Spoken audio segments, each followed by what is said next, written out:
Welcome to the Rapid Response RN podcast, helping you keep your finger on the pulse of your patient's condition with real-life stories from the front lines of nursing. This podcast can help you sharpen your assessment skills, improve your ability to recognize the signs and symptoms of your patient's decline, be inspired to speak up and advocate, and know how to jump into action to promote the best outcome for your patients. Hey everybody, I'm your host, Sarah Lorenzini, a rapid response nurse and educator who loves telling stories to teach critical thinking. On today's podcast, we're going to talk about the crazy diagnosis of Tachy Brady Syndrome. And joining me to talk about Tachy Brady Syndrome is one of my favorite nurses to save lives with, Kat Jones. Kat, welcome to the Rapid Response RN podcast. I am so happy you agreed to this interview with me. Thank you. I feel so honored. Awesome. So y'all, Kat is truly an amazing nurse. She has made so many good catches on her floor. She's a patient advocate and genuinely concerned for her patients. She's a fairly new nurse, but so motivated to learn and grow that she doesn't really feel like a novice. I really wanted to interview her because I want my listeners to know that every good story of life-saving that I share starts with the primary nurse noticing something's up, and it's the team effort that saves a patient's life. So I'm happy to highlight some of the excellent nurses I get to work alongside. So before we dive into the story, I want my listeners to know a little more about you, Kat. So let's start with, why did you become a nurse in the first place? I haven't actually always known that nursing was right for me. My mom is a nurse, so medicine and taking care of others was always talked about in my house growing up. My first real exposure to medicine was in college when I worked as an emergency vet tech. And while I loved medicine and getting to learn, it didn't allow me to help people in the way that I wanted. Then when I moved to Florida, I was nannying my niece while I kind of figured out what I wanted to do. And I met my husband, who is an emergency doc at a big academic hospital, and he was like, "You can do whatever you want, but I think you would make a phenomenal nurse, and it would make you really happy." And I was like, "Wow, you know me really well. I think you're right." So about a year later, I was a brand new nurse. Well, your hubby was right. You were definitely meant for this. And how long have you been a nurse? I got my license in 2016, but I stayed home with my son while I got my bachelor's in nursing. So I've only been practicing for about a year and a half. And they already have you relief charting. That says a lot about you, Kat. So tell my listeners, what type of unit do you currently work on, and what do you love about it?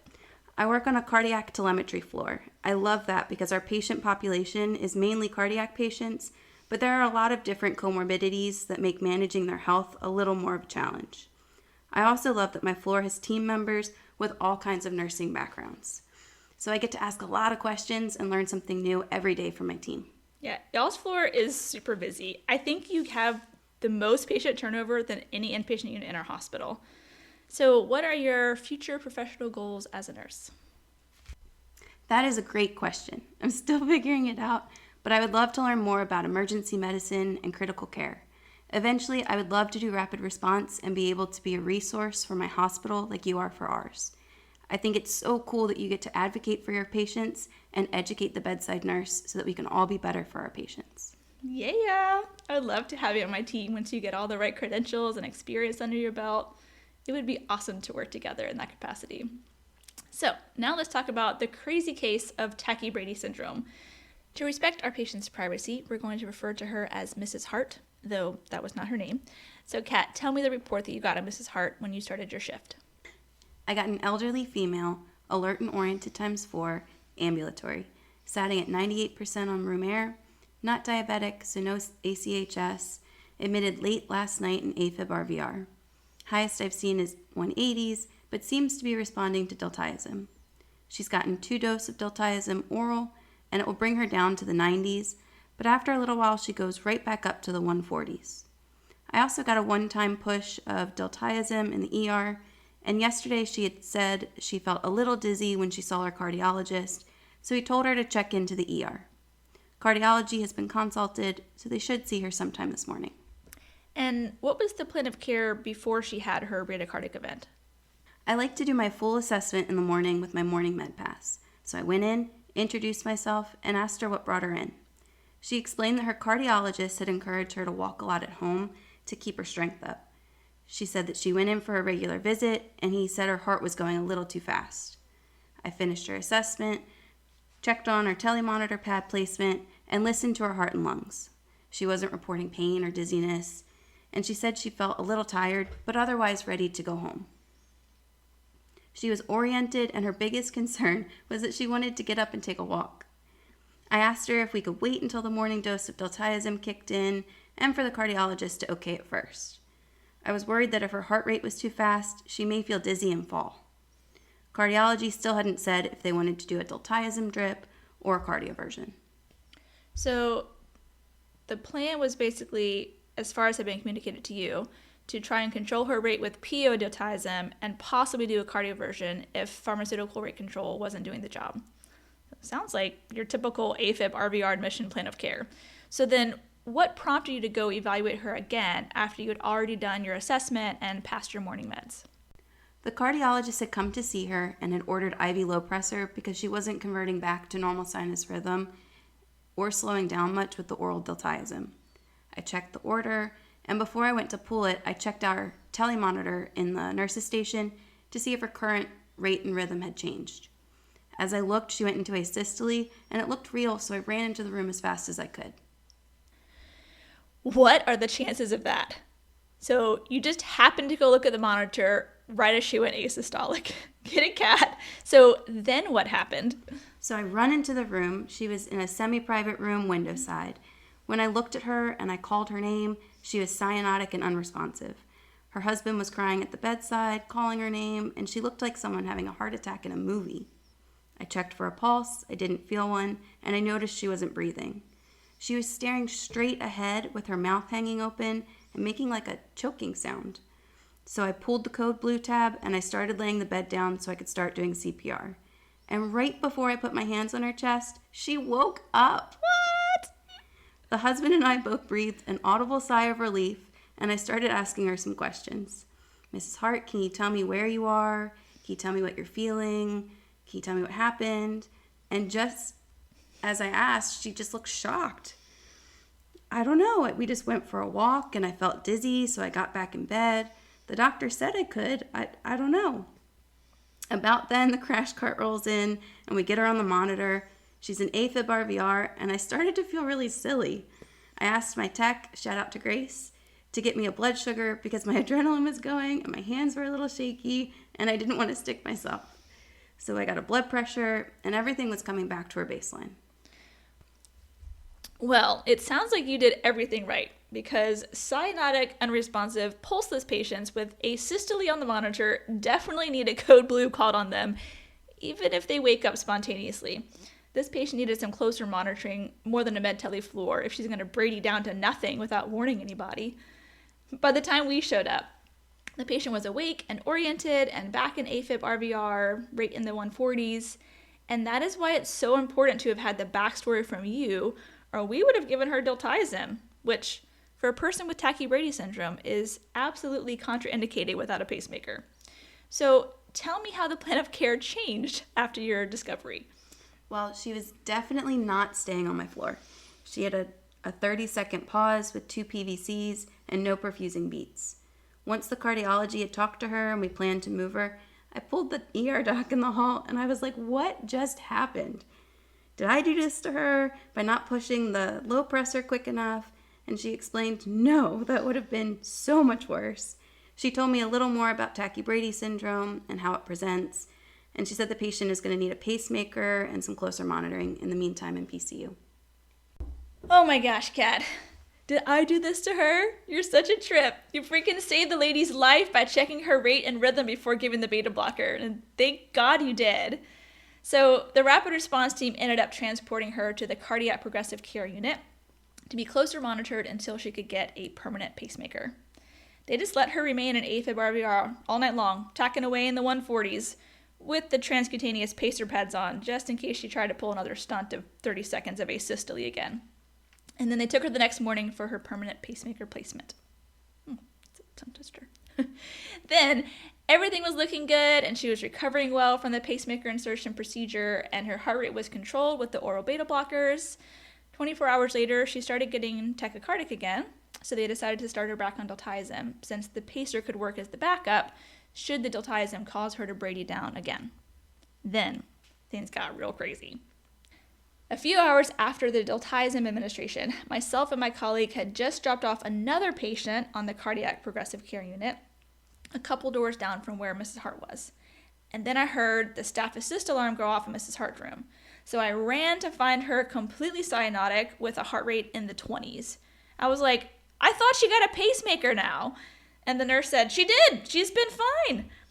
But evidently they had just turned her on her side to clean her, and then she started turning blue in the face. So the tech pushed the staff assist button on the wall. I took one look at her and then the monitor and went ahead and called a code blue, because even though she had a pulse right now and she was still responding to me, the slow heartbeat was obviously not producing enough cardiac output, and I knew pulselessness was right around the corner. We gave a dose of atropine and started transcutaneously pacing her, both of which did nothing. We dialed the pacer pads up to the max milliamps and still were not getting capture. The crazy part was she would go from a heart rate in the 20s, and then randomly her internal pacemaker would kick in and her heart would be back in the 60s. And then she would lose capture again and she'd be back in the 20s. We called the cath lab to have them prep the room to take her back to repair the obviously malfunctioning pacer wires. And in the meantime, we intubated her for airway protection since she was in and out of consciousness depending on how low her heart rate was. We started her on an epi drip and a dopamine drip. And right after we intubated, her QRS complex widened, and that should have been my first clue that she was in PEA. I even said, her QRS looks wider, but didn't think to check a pulse again. But we couldn't get the BP cuff to cycle, and it had been cycling automatically every 2 minutes for the epi-drip titration. So I went to check for a manual blood pressure, and I couldn't hear anything at all, which is what prompted me to check a pulse, and I couldn't feel one, so we started CPR. Darn PEA, it's a tricky one.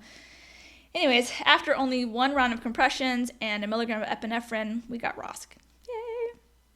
We took her back to the cath lab, where they found her pacemaker wire had come loose and was flopping all over the ventricle, hence the intermittent firing.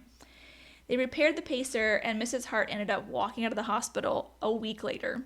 So I'm very glad that she waited to have her asystole event for when you were her nurse, because if it happened to home, she might not have been so lucky to have made such a full recovery. So strong work, Kat. Now, knowing you, I'm sure you thought about Mrs. Hart for days and looked up Tachy Brady Syndrome and analyzed everything that happened, which is probably why you're such a great nurse so early in your career, because you want to understand everything about your patients. But what were your big takeaways, and what would you want, say, a new RN to learn from your experience? Yes. So in terms of Tachy Brady Syndrome, something was wrong with the electrical portion in her heart. In the moment, I didn't have the experience or the data in front of me to know exactly what was wrong, but I knew that she needed help fast. She hadn't even been diagnosed with Tachy Brady Syndrome yet, so all I knew was that my patient, who was once tachycardic and talking to me, was now unresponsive and pulseless. And as a new nurse, you're not going to know everything, so continue to be diligent and follow your gut. I was really glad that I checked her telepad placement in the morning and that we have a great telemetry monitoring team. How many times does the monitor falsely identify asystole and your patient is bored eating potato chips with a loose telepad? I saw the asystole, it looked real, I checked on my patient and knew something was wrong, so I got everyone that I would need in my boat to get my patient exactly what she needed. And that was the main takeaway for me. It never hurts to trust your gut and get more people in your boat when you think you have a problem. Yes, I love your analogy. When you're in a boat facing turbulent waters, it's always helpful to have more hands on deck, or more people in the boat, as you said. Kat, thank you so much for taking the time to hang out with me today and to talk about our patient, because there's so much we can learn from this case. It really is a privilege to work alongside you, and I'm honored to have gotten to interview you today on my podcast. Anytime. Thank you for having me. What a classic presentation of Tachy Brady Syndrome. So, what is Tachy Brady Syndrome? How do you get this diagnosis? And what is the treatment? I also want to talk a little bit about bradycardia in general, so let's dive in. Tachycardia bradycardia syndrome is just what it sounds like.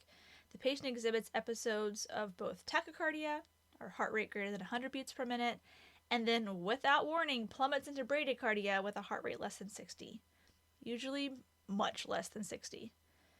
Tachy Brady syndrome is a subcategory of the umbrella diagnosis of sick sinus syndrome, also called sinus node dysfunction. The sinus node, which is the primary pacemaker of the heart, is supposed to be in charge and commanding the orchestra, so to speak, of the electrical conduction pathway through the heart. When the sinus node is impaired, a variety of arrhythmias can result, both bradyarrhythmias and or tachyarrhythmias. About 50% of patients diagnosed with sinus node dysfunction develop Tachy Brady Syndrome, which is a terrible combination of both.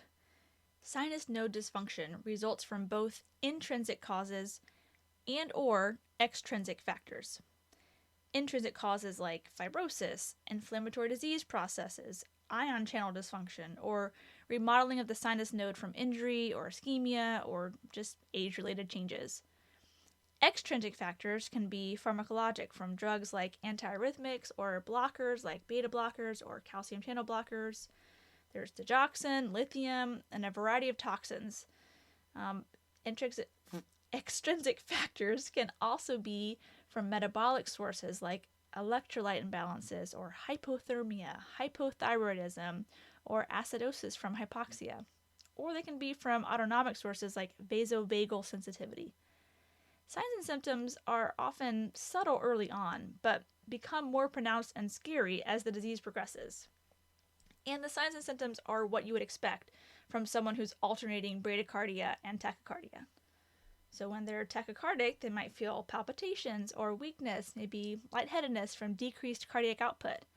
Then when they drop into bradycardia, they feel even more weak and have syncope as their heart is not beating fast enough to meet the body's demands, i.e., they can't quite perfuse their brain, so it takes a time out from wakefulness. And depending on the severity and length of duration of their Brady dysrhythmias, they could develop end organ hyperperfusion, ischemia, and ultimately death. And as you can imagine, it's really tricky to diagnose. The patient might say, "I keep passing out." So the doctor orders an EKG, and it reads AFib. So the doctor says, "You have AFib," and orders the treatment for AFib.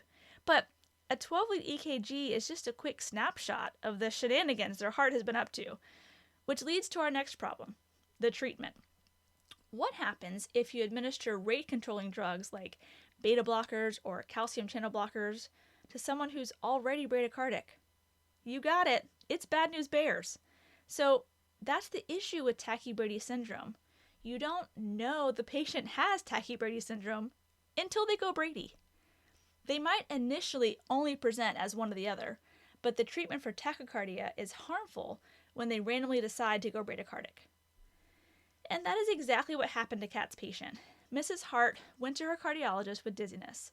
She was found to be an AFib with a ventricular rate of 140.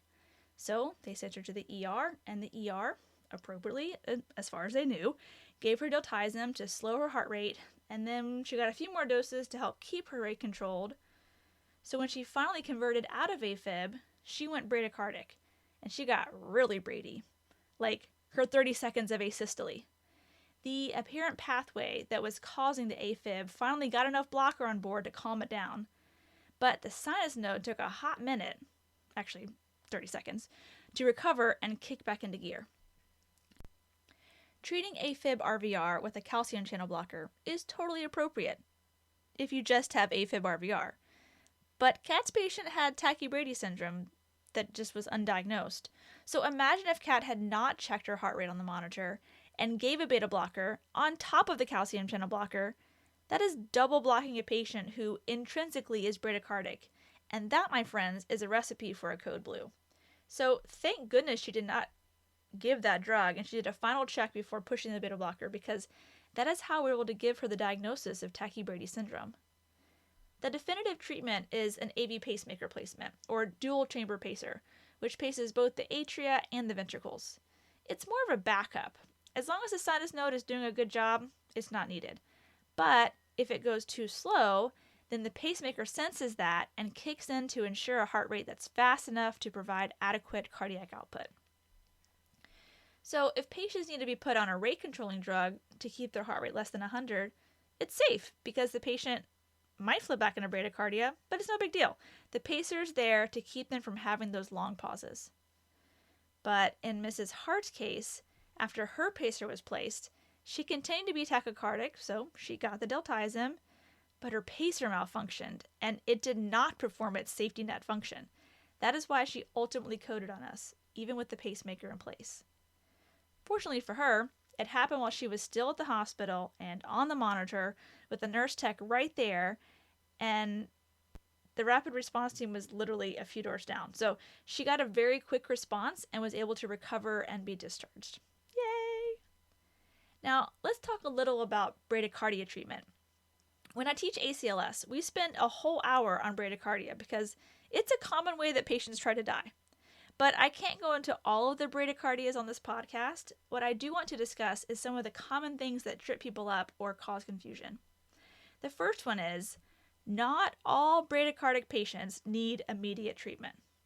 If they're awake and alert with a blood pressure greater than 90 systolic, they don't need atropine, and they surely don't want to be paced. Treatment is completely based on how well they are perfusing their organs.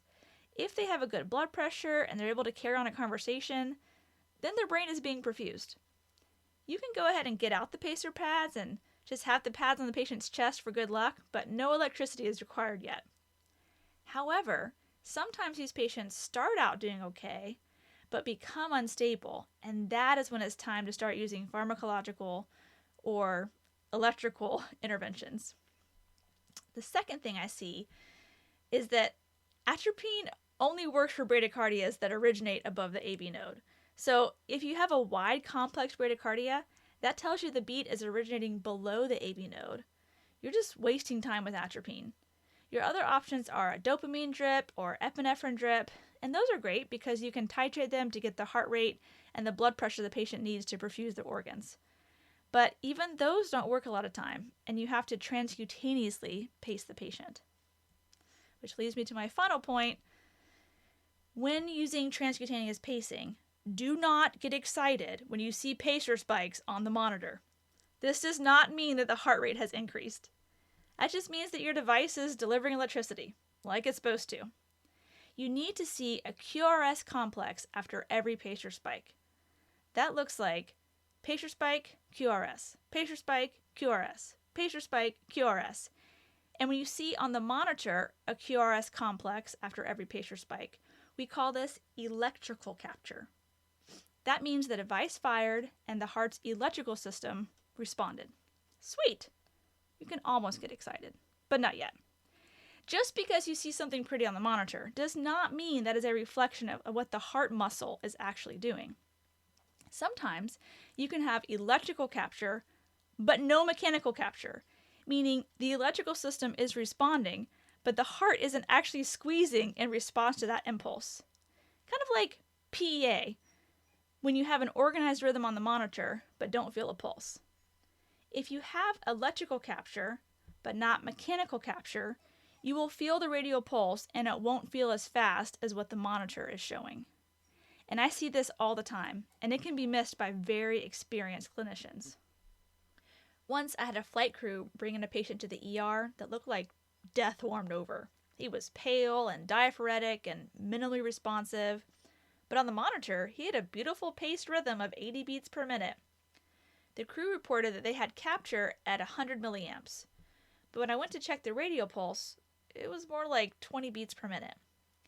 So that patient had been paced, experienced the discomfort of being shocked at 100 milliamps 80 times per minute for the entire flight, but had no actual cardiac output benefit.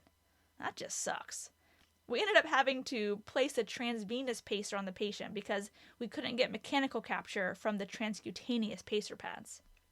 So takeaway, when you are pacing, keep dialing up the milliamps until you see a QRS complex after every pacer spike.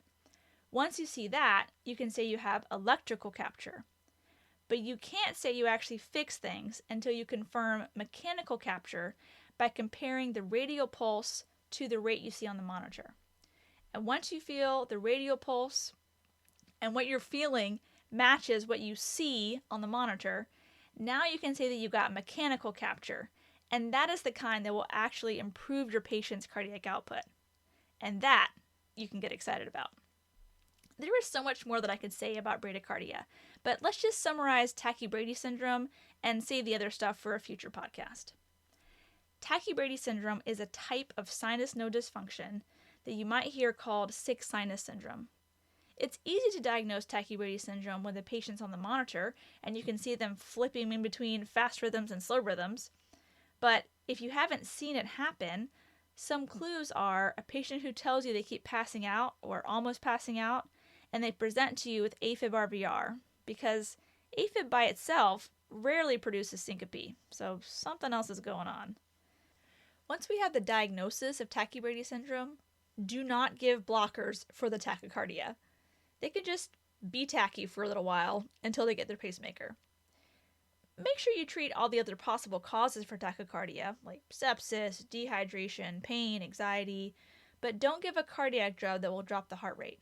Not until you have a permanent pacemaker in place as a backup. And finally, trust that intuition. Kat felt uncomfortable letting Mrs. Hart walk until she had her heart rate controlled. And she took that one final check before she stacked rate-controlling agents, and thank God she did. Shout out to all my tele-nurses listening. You guys have a hard job, and so many patients are sent to your floor who've had some cardiac event that we don't even know what it was. Could have been a run of V-Tac, or torsades, or a long pause, or they're started on a new drug that they've never had before, and it's your job to watch them and make sure they don't have a strange reaction to it. You have a lot of responsibility. So don't let yourself develop alarm fatigue from all those telecalls. Stay vigilant like Kat. Always be thinking worst case scenario and following your intuition if something doesn't feel right. That is how you catch the problem before it turns into a code blue. Well, that's it for today's episode. If you like this podcast, I'd love to hear from you. You can shoot me an email with questions or comments, and it would mean so much if you could take a moment to write a review on iTunes, as this helps more listeners find this podcast. Thanks for listening, and I hope you learned something that will save a life. Remember, nursing is a team sport, so trust your intuition and don't give up advocating until you are confident you've done what's right by your patient. You've been listening to the Rapid Response RN podcast. The views and opinions expressed on this show are that of Sarah Lorenzini and hers alone. They are not intended as medical advice and should not take the place of your institution's policies or procedures. Evidence-based practice is ever-changing, and your patient's care should reflect the current best practice. If you want to get in contact with Sarah, you can find her at rapidresponsernpodcast@gmail.com or on the Rapid Response RN Podcast Facebook page, as well as the podcast website, rapidresponsern.com.